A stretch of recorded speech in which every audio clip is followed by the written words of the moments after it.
Hello there. No wonder the Rouble has steadied.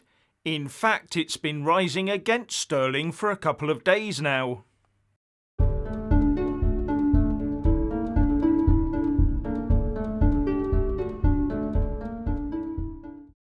If you are planning on replacing your vehicle but want to see Putin punished, then don't buy a Renault.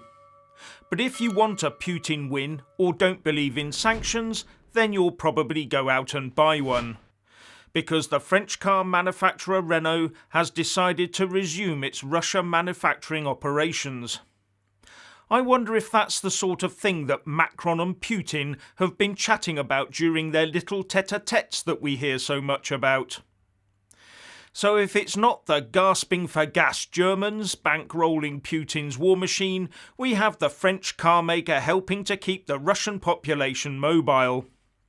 On top of the billions of euros worth of arms that France, Germany and Italy have sold the Russians, despite the EU embargo banning such sales after Russia invaded the Crimea in 2014. But luckily for the arms salespeople, they had a handy EU loophole. Now Renault is the majority owner of the Russian car maker AutoVAZ, with a 2/3 controlling stake. And according to City AM, the French government has backed car maker Renault's decision to resume manufacturing at its Moscow plants. Now, if you've been keeping an eye on the Rouble, you'll see that after the initial plunge when the sanctions were imposed, it's actually steadied somewhat and is recovering a little, albeit in a very thin and volatile market.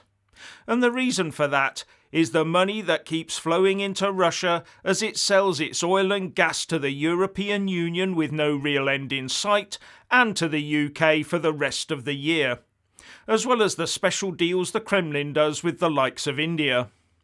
Anyway, Russia had been talking about seizing the assets of companies that vacate Russia due to the sanctions, so this might be Renault trying to keep hold of its interests, with Putin saying he liked the idea to bring in outside management and then transfer these companies to those who want to work.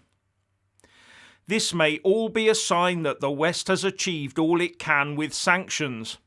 Not the limit of what's possible, but the limit of what the main players are prepared to do. Apart maybe from seizing a few more oligarchs' yachts. But most of the big Russian money is now headed to the UAE, with many having already managed to evade the sanctions. Now, the initial sanctions plan had been to keep them in place for as long as Putin is around to send the Russians a message. But I'll ask the question, once Zelensky and Putin have put their signatures on a peace deal, how long do you think sanctions will really continue, especially where France, Germany and Italy are concerned?